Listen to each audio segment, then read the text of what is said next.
Hola. Al mirar la cruz contemplamos el corazón de Dios. Sobre ese instrumento de tortura derramó su amor por nosotros. A través de Cristo, el amor de la deidad llena nuestros dolientes y vacíos corazones. Jesús colgó de ella como el don de Dios y como nuestro sustituto. En el Calvario, Dios descendió al punto más bajo del mundo para encontrarse allí con nosotros, pero a la vez constituye el lugar más elevado a donde podemos ir. Cuando llegamos al Calvario, hemos ascendido tan alto como podemos en dirección a Dios. En la cruz, la Trinidad hizo una revelación completa de abnegación. Allí encontramos nuestra más completa revelación de Dios. Cristo se hizo hombre para morir por la raza humana. Valoró más la abnegación que su derecho a la vida. Allí Cristo se convirtió en nuestra sabiduría, justificación, santificación y redención. Cualquier valor o significado que poseamos o que lleguemos a adquirir en el futuro se deriva de ese sacrificio en la cruz. Así que sin más vamos a iniciar la segunda creencia del libro, las 28 creencias fundamentales adventistas, la cual lleva como título La Deidad. Hay un solo Dios, Padre, Hijo y Espíritu Santo. Una unidad de tres personas coeternas. Dios es inmortal, todopoderoso, omnisapiente, superior a todos y omnipresente. Es infinito y escapa a la comprensión humana, aunque se lo puede conocer por medio de su autorrevelación. Es digno para siempre de reverencia, adoración y servicio por toda parte de la creación. Amén. Deuteronomio capítulo 6, verso 4 nos dice: Oye Israel, Jehová nuestro Dios, Jehová uno es. Vamos a hablar acerca del conocimiento de Dios. Las muchas teorías que procuran explicar a Dios y los numerosos argumentos en pro y en contra de su existencia muestran que la sabiduría humana no puede penetrar lo divino. Depender exclusivamente de la sabiduría humana con el fin de aprender acerca de Dios equivale a usar una lupa en el estudio de las constelaciones. Por esto, para muchos la sabiduría de Dios es una sabiduría oculta. Nos dice 1 Corintios capítulo 2:7. Pero hablamos sabiduría de Dios en misterio. La sabiduría oculta que Dios predestinó antes de los siglos para nuestra gloria. Para ellos, Dios es un misterio. Pablo escribió la que ninguno de los príncipes de este siglo conoció, porque si lo hubiera conocido, nunca habrían crucificado al Señor Rey de Gloria. Uno de los mandamientos más básicos de las Escrituras es: amarás al Señor tu Dios con todo tu corazón y con toda tu alma y con toda tu mente. Mateos 22:37, también está en Deuteronomio 6:5. Y no podemos amar a alguien del cual no sabemos nada. Por otra parte, no podemos descubrir las cosas profundas de Dios buscándolas por cuenta propia, pues tal y como nos dice Job 7:11-7, descubrirás tú los secretos de Dios, llegarás a la perfección del Todopoderoso. Es más alta que los cielos, ¿qué harás? Es más profunda del Seol, ¿cómo la conocerás? Amén. Pero la buena noticia es que se puede conocer a Dios. Dios conoce el dilema que enfrentamos los seres humanos, por eso es su amor y su compasión ha llegado hasta nosotros por medio de la Biblia. Gracias al Señor que se nos ha revelado a través de su palabra, ¿no? En sus páginas se revela que el cristianismo no es el registro de la búsqueda de los hombres que hacen de Dios, sino que es el producto de la revelación que Dios hace de sí mismo y de sus propósitos para con el hombre. Y esta autorrevelación está designada para salvar del abismo que existe en este mundo rebelde y enseñarnos a amar a Dios. La mayor manifestación del amor de Dios llegó hasta nosotros por medio de la supremacía de ver a Jesucristo, el Hijo de Dios, muriendo en la cruz por nosotros, tal y como nos dice Juan 3:16. Porque de tal manera amó Dios al mundo que ha dado a su Hijo unigénito, para que todo aquel que en él crea no se pierda, sino que tenga vida eterna. Pues como ya sabemos, 1 de Juan 5:20 nos dice algo que declara Juan, el discípulo amado. Sabemos que el Hijo de Dios ha venido y nos ha dado entendimiento para que nosotros podamos conocer que Él es verdadero. Además, Jesús declaró: esta es la vida eterna, que te conozcan a ti, el único Dios verdadero, y a Jesucristo, a quien has enviado. Juan 17:3.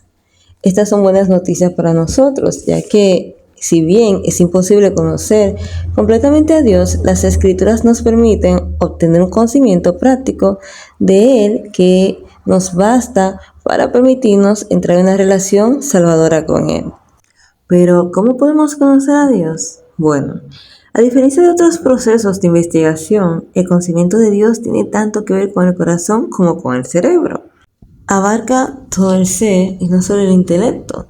Debemos abrirnos a la influencia del Espíritu Santo y estar dispuestos a cumplir su voluntad. Por eso es que Juan 7:17 nos dice: el que quiera hacer la voluntad de Dios conocerá si la doctrina es de Dios o si yo hablo por mi propia cuenta. Amén. Jesús dijo: bienaventurados los de limpio corazón, porque ellos verán a Dios. Mateo 5:8. Y es claro, entonces, que los incrédulos no pueden comprender a Dios.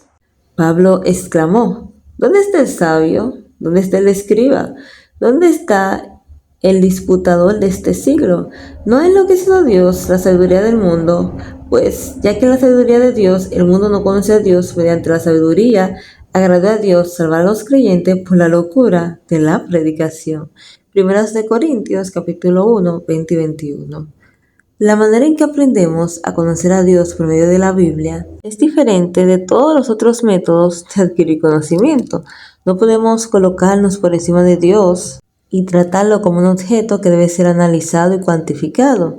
En nuestra búsqueda del conocimiento de Dios debemos someternos a la autoridad de su autorrevelación, o sea, la Biblia. Por cuanto la palabra de Dios es su propio intérprete, debemos someternos a los principios y métodos que provee. Sin estos indicadores bíblicos no podemos conocer a Dios. La existencia de Dios nos dice que hay dos grandes fuentes de evidencias relativas a la existencia. Una es el libro de la naturaleza, ¿no?, que todos podemos ver diariamente, podemos palpar, vivir, sentir. Y está también las Sagradas Escrituras. Pues cuando hablamos de las evidencias de la creación, vemos que podemos aprender a través de la naturaleza y de la experiencia humana. David escribió en Salmo 19:1: los cielos cuentan la gloria de Dios y el firmamento anuncia la obra de sus manos.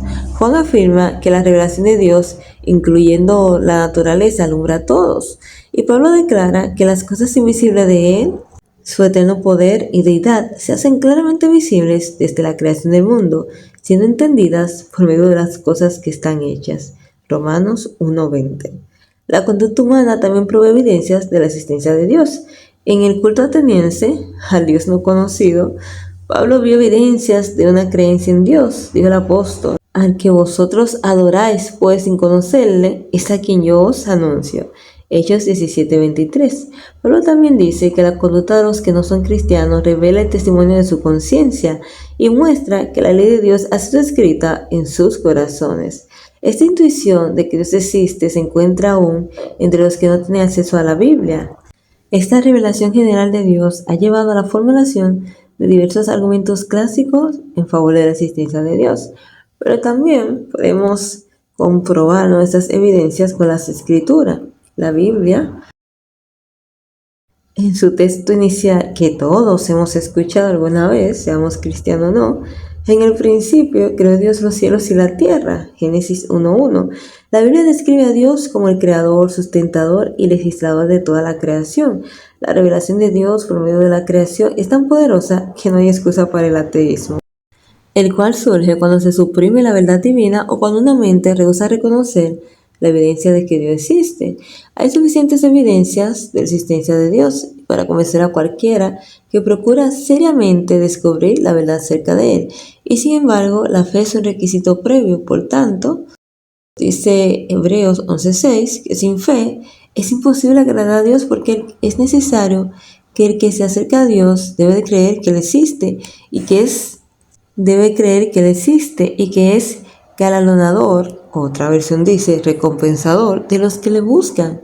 La fe en Dios, sin embargo, no es ciega, está basada en una gama de evidencias que se encuentra tanto en las revelaciones de Dios a través de las Escrituras como en el mundo de la naturaleza. El Dios de las Escrituras pues nos enseña que Dios tiene diferentes nombres, actividades y atributos. Y vamos a descubrir todas esas cosas. Como ya sabemos, en los tiempos bíblicos los nombres eran muy importantes, como es aún el caso en el Oriente. En esas regiones se consideraba un nombre que revelaba el carácter de esa persona o era una verdadera naturaleza o identidad. La importancia de los nombres de Dios revelan su naturaleza, carácter y cualidades, y se revela en el siguiente mandamiento. No tomarás el nombre de Jehová tu Dios en vano. Éxodo 27. David decía, cantaré el nombre de Jehová Altísimo. Salmo 7:17. Santo y temible es su nombre. Salmos 111:9. Alaben el nombre de Jehová, porque solo su nombre es enaltecido. Salmo 148:13. Los nombres hebreos, El y Elohim, o sea Dios, revelan el poder divino de Dios, lo describen como fuerte y poderoso, el Dios de la creación. Y el Elohim y el Elión, o sea Dios Altísimo, enfocan su posición exaltada. También vemos Adonai, que significa Señor, y representa a Dios como el gobernante todopoderoso. Estos nombres enfatizan el carácter majestuoso y trascendente de Dios. Otros nombres que Dios tiene que revelan la disposición del Señor para entrar en una relación con los seres humanos es Shaddai, o sea, Todopoderoso, y el Shaddai, Dios Todopoderoso. Describen a Dios como una fuente de bendición y también de bienestar. El nombre Yahvé, traducido por Jehová o el Señor, hace énfasis en la fidelidad y la gracia de Dios relativas al pacto que podemos ver en el libro de Éxodos y del Israel antiguo. En Éxodos 3, verso 14 dice que Yahvé se describe a sí mismo como yo soy el que soy o yo seré lo que seré, indicándose su relación inmutable con su pueblo. Y en otras ocasiones Dios ha provisto una revelación aún más íntima de sí mismo al presentarse como Padre, tal y como nos dice en Deuteronomio 32:6. Así pagáis a Jehová, pueblo loco e ignorante. ¿No es Él tu Padre que te creó? Él te hizo y te estableció. Y al llamar a Israel, mi hijo, mi primogénito, como vemos en Deuteronomio 32 también, verso 19, y estoy tomando todas las referencias de Deuteronomio, pues nos dice, lo vio Jehová y se encendió su ira por el menosprecio de sus hijos y de sus hijas. Vemos que cuando nos habla de ese apelativo, Padre, los nombres de Dios que aparecen en el Nuevo Testamento tienen significados equivalentes a los del Antiguo. En el Nuevo Testamento, Jesús utilizó también el término Padre para llevarnos a una relación estrecha y personal con Dios. También de las actividades de Dios, pues, según los escritores bíblicos, lo presentan como Creador, sustentador del mundo, Redentor y Salvador, que lleva sobre sí la responsabilidad del destino final de la humanidad, que hace planes, predicciones y también hace promesas, que perdona pecados y en consecuencia merece nuestra adoración. Por encima de todas las escrituras revelan a Dios como gobernante, Rey de los siglos, inmortal, invisible, único y sabio Dios, y que sus acciones confirman que es un Dios personal. También cuando hablamos de los atributos de Dios, pues vemos también en la Biblia, que es nuestra revelación, que a través de los testimonios relativos a los atributos divinos pueden dividirse en comunicables y no comunicables. Los atributos incomunicables de Dios comprenden aspectos de su naturaleza divina que nos han revelado a los seres creados. Dios tiene existencia propia, o sea, el Padre tiene vida en sí mismo. Son cosas que nosotros no podemos entender. Eso es lo que nos dice Juan 5:26. Como el Padre tiene vida en sí mismo, así también ha dado al Hijo al tener vida en sí mismo. Es independiente tanto en su voluntad como en su poder. Efesios 1:5 nos dice, por su amor nos predestinó para ser adoptados hijos suyos por medio de Jesucristo, según el puro afecto de su voluntad. Y Salmo 115:3, nuestro Dios está en los cielos, todo lo que quiso ha hecho. También vemos que Dios es omnisciente, conociendo todas las cosas, que es lo que nos dice Job 37:16 y 1 de Juan 3:20. ¿Has conocido tú las diferencias de las nubes, las maravillas de que es perfecto en sabiduría? Pues si nuestro corazón nos reprende, mayor que nuestro corazón es Dios, y Él sabe todas las cosas. También vemos que por cuanto en su calidad de alfa y omega, pues nos dice Apocalipsis capítulo 1, verso 8, que conoce el fin desde el principio. Yo soy el alfa y el omega, principio y fin, dice el Señor, el que es, el que era y que ha de venir, el Todopoderoso. Y también Isaías 46, verso 9 al 11, la cual nos dice: acordaos de las cosas pasadas desde los tiempos antiguos, porque yo soy Dios y no hay otro Dios, y nada hay semejante a mí, que anuncie lo que está por venir desde el principio y desde la antigüedad, lo que aún no era hecho. Que digo, mi plan permanecerá y haré todo lo que quiero, que llamo desde el oriente al ave y de tierra lejana al hombre de mi plan. Yo hablé y lo haré venir y lo he pensado, y ¿sabes qué? También lo llevaré a cabo. Amén. Dios es omnipresente, tal y como los vemos en Hebreos capítulo 4, verso 13, que nos dice: y no hay cosa creada que no sea manifiesta en su presencia, antes bien todas las cosas están desnudas y abiertas a los ojos de aquel a quien tenemos que dar cuenta. Pues Dios es trasciende toda limitación de espacio, no obstante, se halla enteramente presente en cada parte del espacio. Maravilloso, ¿no? Es eterno, tal y como nos dice Salmos 92. Antes que nacieran los montes y formaras la tierra y el mundo, desde el siglo y hasta el siglo, tú eres Dios. Amén. También vemos que Dios excede los límites de tiempo y sin embargo se halla plenamente presente en cada momento del tiempo. Una de las preguntas famosas que tenemos es saber cuántos años tiene Dios, o sea, desde qué tiempo fue creado. Pero sabemos que Dios de él mana la vida y Dios no es un ser creado, Dios es nuestro eterno soberano. Y no podemos decir qué tiempo tiene Dios porque Él mismo inventó el tiempo. No podemos decir qué tan sabio es Dios porque Él inventó la sabiduría. No podemos saber qué tan amoroso es Dios porque Él también inventó el amor. Así es que cada pregunta incógnita siempre nos va a quedar corta, ¿no? Ante la presencia de Dios. Cada cosa que pensamos siempre va a ser diminuta, pequeña, no insignificante, porque a Dios le interesa, ¿no? Nuestros intereses, nuestras dudas, pero siempre van a trascender mucho más allá, porque Dios es todo, Dios es lo más grande y es lo más importante. Y sabemos que Dios, ya vimos que es todopoderoso, que es omnipotente, y el hecho de que para Él nada es imposible nos asegura algo maravilloso, que Él puede cumplir cualquier cosa que se proponga, y como es inmutable o incambiable, porque es perfecto, ¿no?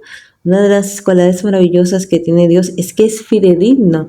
Un versículo muy conocido que dice: Dios no es hombre para que mienta, ni hijo del hombre para volverse atrás. Cuando Él dice algo lo realiza y cuando promete algo lo cumple.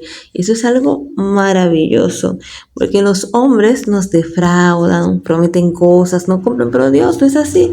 Él es fidedigno, Él no puede cambiar, Él no puede mentir porque atentaría contra su propia naturaleza y Él es perfecto. Dice Jehová: yo no cambio nada. Por cuanto en cierto sentido estos atributos definen a Dios, son incomunicables. Entonces todos los que vimos ahora son incomunicables, pero vamos a ver cuáles son los comunicables. Pues de Dios fluyen una amorosa preocupación por la humanidad y esto incluye el amor, así que sí. Uno de los atributos comunicables de Dios es el amor. Romanos capítulo 5, verso 8 nos dice: pero Dios muestra su amor para con nosotros, en que siendo aún pecadores, Cristo murió por nosotros. Amén. Maravilloso. Otro de los atributos comunicables es la gracia. Romanos capítulo 3, verso 24 nos dice: y son justificados gratuitamente por su gracia, mediante la redención que es en Cristo Jesús. Amén. También vemos que le sigue a otro de sus atributos maravillosos, comunicables, la misericordia. ¿Qué haremos en esa misericordia maravillosa del Señor?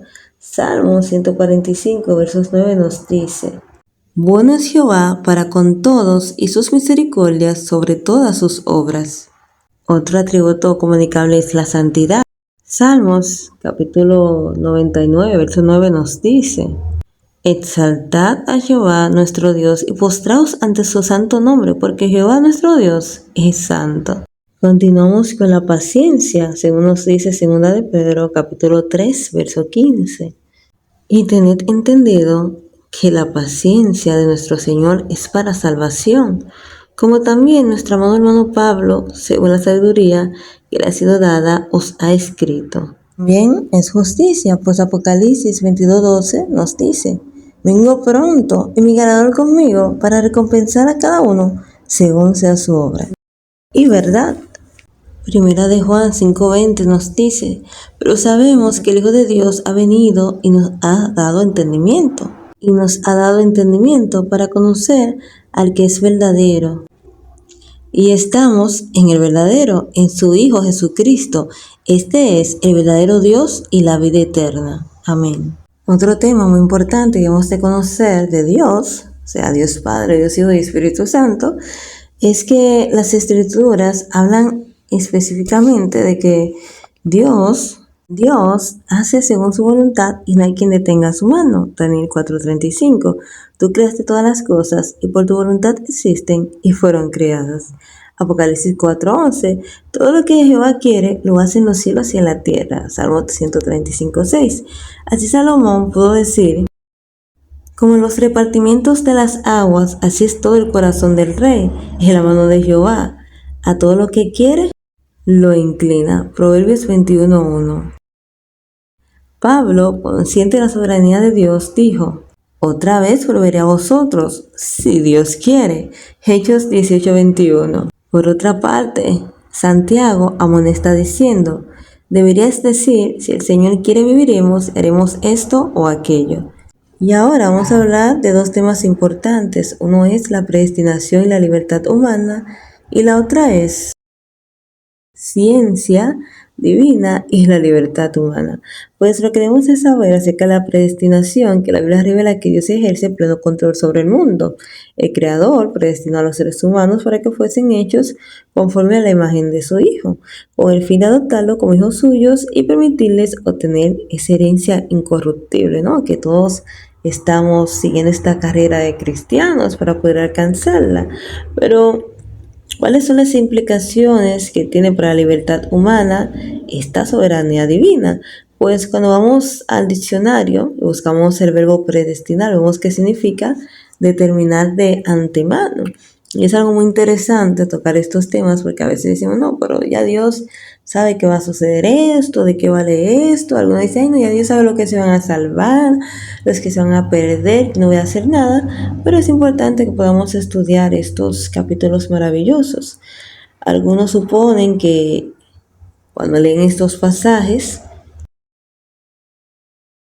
que Dios elige arbitrariamente a unos para la salvación y otros para ser condenados, sin tomar en cuenta sus propias elecciones. Pero al estudiar el contexto de estos pasajes, notamos que Pablo nos enseña que Dios no excluye a nadie en forma caprichosa. La sangre de Jesucristo, esa sangre maravillosa, expiatoria, está disponible para todos, para todo aquel que se acerque humildemente a pedirle perdón a Jesús. El Señor, como dice ese versículo maravilloso, el que a mí viene, yo no le echo fuera. El Señor no le echa fuera a nadie, a todos nos da muchas maravillosas oportunidades y a todos nos cubre con su misericordia y su amor. La Biblia afirma claramente que Dios quiere que todos los hombres sean salvos y vengan al conocimiento de la verdad. Eso es lo que nos dice Primera de Timoteo capítulo 2, verso 4. Además, es paciente para con nosotros, no queriendo que ninguno perezca, sino que todos procedan al arrepentimiento. Siempre hemos escuchado pues que Dios viene, que Jesucristo viene y nunca viene. Por eso ese versículo que dice: no es como ustedes piensan que no vengo, que algunos me tienen por tardanza, sino que Jehová es paciente y verdad quiere salvarnos, quiere darnos un futuro, quiere darnos una esperanza. Y por eso está haciendo todas estas cosas maravillosas, porque nos ama y tiene misericordia de nosotros. En la Biblia no hay evidencia alguna de que Dios haya decretado que algunas personas deben perderse, porque un decreto así negaría el Calvario en el cual Jesús murió para todos. Si fuera así, entonces Jesucristo no hubiese hecho ese plan tan maravilloso de la redención. Pues la expresión todo aquel que aparece en el siguiente texto, porque de tal manera amó Dios al mundo que ha dado su Hijo unigénito para que todo aquel que en él crea no se pierda, sino que tenga vida eterna. Y eso significa cualquier persona puede ser salva. O sea, todo aquel. Y usted quiere ser uno de ese todo aquel. Y hablando un poquito de libre albedrío, ¿no? Esa libertad maravillosa que Dios nos dio, no para que seamos seres autómatas, ¿no? Sino para que amemos a Dios conscientemente. Es igual como vemos la historia del Edén. El Señor, que lo sabe todo, que sabía lo que iba a suceder, ¿no? Le había advertido a Eva que no se separara de su esposo, que nada en tentador. Tal y como dice la Biblia, ay de los moradores de la tierra, porque el diablo ha descendido para tentaros y anda como un león rugiente buscando a quien devorar. El Señor le había dicho a Eva lo que iba a pasar, pero ella se alejó y pasaron esas situaciones. Y tal como nos dice el espíritu de profecía, Dios muy bien pudo haber detenido la mano de Eva para que no comiera algo del fruto, pero entonces el hombre hubiese sido un mero autómata, no iba a amar a Dios entonces por su experiencia con él, por su conciencia, sino por una ordenanza, iba a ser como un robot. Pero Dios quiere que nosotros lo amemos y tengamos esa relación maravillosa, linda con él, porque lo sentimos, porque tenemos esa experiencia, esa convicción. Y vemos que el hecho de que la voluntad libre del hombre es el factor determinante de su destino personal. Y también se hace evidente a partir del hecho de que Dios continuamente presenta los resultados de la obediencia y la desobediencia e insta al pecador a que escoja la obediencia y la vida. Uno de mis versículos favoritos, este libro muy importante de Deuteronomio, uno de mis versículos favoritos es el capítulo 30, que está maravilloso. Y el Señor nos hace un llamado: cuando obedezcas a la voz de Jehová tu Dios, igual a sus mandamientos y sus estatutos escritos en este libro de la ley, cuando te conviertas a Jehová tu Dios con todo tu corazón y con toda tu alma, porque este mandamiento que yo te ordeno hoy no es demasiado difícil para ti, ni está lejos de ti. No está en el cielo para que digas: ¿quién subirá por nosotros al cielo? ¿No los traerá y nos los hará oír para que lo cumplamos? Ni tampoco está al otro lado del mar para que digas: ¿quién pasará por nosotros el mar para que nos lo traiga y nos haga oír, a fin de que lo cumplamos? Pues muy cerca de ti está la palabra, en tu boca y en tu corazón, para que la cumplas. Mira, yo he puesto delante de ti hoy la vida y el bien, la muerte y el mal, porque yo te mando hoy que ames a Jehová tu Dios, que andes en sus caminos, igual en sus mandamientos, sus estatutos, sus decretos, para que vivas y seas multiplicado, y Jehová tu Dios te bendiga en la tierra a la cual vas a entrar para tomarla en posesión. Pero si tu corazón se aparta y no obedeces, te dejas extraviar y te inclinas a dioses ajenos y los sirves, Dios declaró hoy que de cierto pereceréis, no prolongaréis vuestros días sobre la tierra, a donde vas a entrar para tomarla en posesión, tras pasar el Jordán. A los cielos y a la tierra llamo por testigos hoy contra vosotros, de que os he puesto delante la vida y la muerte, la bendición y la maldición. Escoge pues la vida, para que vivas tú y tu descendencia, amando a Jehová tu Dios, atendiendo a su voz y siguiéndolo a Él, pues Él es tu vida, así como la prolongación de tus días. Amén. Y un dato muy importante que debemos de saber es que Dios puede prever cada elección individual que se hará, pero su conocimiento anticipado no determina cuál será esa elección. La predestinación bíblica consiste en el propósito efectivo de Dios, según el cual todos los que dejen creer en Cristo serán salvos. Entonces, ¿qué significa la escritura cuando dice que Dios amó a Jacob y aborreció a Saúl, y endureció el corazón de Faraón, etcétera, etcétera? Vemos que el contexto de estos pasajes muestra que la preocupación de Pablo se concentra en el concepto de misión y no de salvación. La redacción está disponible para todos, pero Dios elige a ciertas personas para que cumplan tareas especiales. La salvación estaba igualmente disponible para Jacob como para Esaú, pero Dios eligió a Jacob y no a Esaú para que estableciera el linaje a través del cual haría llegar el mensaje de salvación a todo el mundo. El Creador ejerce soberanía con su estrategia misionera. Cuando la Escritura dice que Dios endureció el corazón del faraón, simplemente le da crédito por hacer lo que él mismo permite y no implica que lo haya ordenado así. La respuesta negativa al llamado de Dios, de hecho, ilustra el respeto que Dios tuvo por la libertad de la elección de dicho gobernante. O en otras palabras más fáciles, cuando dice que Dios endureció el corazón de Faraón, era que ya en su convicción, ¿no? Su corazón, su razonamiento, ya el Faraón había determinado que no quiere ayudar al pueblo y Dios entonces respetó esa decisión. Dios es maravilloso, Dios no nos obliga, ¿no?, a hacer cosas que no queremos. Y a veces leemos la Biblia, muchos textos que no entendemos, pero ya conocemos cómo es la libertad que tenemos y cómo es la predestinación. Y como se los prometí, ya para finalizar, la presciencia divina y la libertad humana. Sabemos que algunos creen que Dios se relaciona con los individuos sin saber sus elecciones, hasta que la realiza, que Dios no conoce ciertos acontecimientos del futuro, como el segundo advenimiento, el milenio y la restauración del mundo, pero que no tiene idea de quién se salvará y quién se perderá. Los proponentes de esta posición suponen que la relación dinámica que existe entre Dios y la raza humana estaría amenazada si el Creador supiera todo lo que va a suceder desde la eternidad hasta la eternidad. Algunos sugieren que si Dios supiera el fin desde el principio, podría llegar a sentir aburrimiento. ¿Ha pensado, se ha preguntado alguna vez cómo se sentirá Dios sabiendo que esto va a pasar? O sea, es aburrido saber el futuro. O sea, nos hacemos muchas preguntas. No se preocupe, cuando usted esté en el cielo le preguntará. Pero el hecho de que Dios sepa que lo que los individuos harán no es toda su elección, más de lo que el conocimiento que un historiador tiene de lo que la gente hizo en el pasado es todas sus acciones. Tal como una cámara registra una escena sin cambiarla, la presencia divina contempla el futuro sin alterarlo. El conocimiento anticipado de que disfruta la deidad nunca viola la libertad del hombre. Entonces, que usted, vamos a decir, vaya a irse para el Caribe en un viaje y Dios lo sepa, Dios no va a violar ese conocimiento, que aunque lo sepa no va a intervenir en sus planes. Entonces, el Señor contempla ese futuro, pero no lo altera. La deidad sabe lo que va a pasar, pero no viola esa libertad del hombre, no lo obliga a hacer nada. Ahora ya, si usted es una persona de oración y va a hacer algo, y usted ora para pedir dirección divina, entonces el Señor le envía ese no vayas para protegerte y hacer otras cosas. Pero el Señor no viola nuestra libertad, no altera nuestro futuro, aunque lo conoce todo.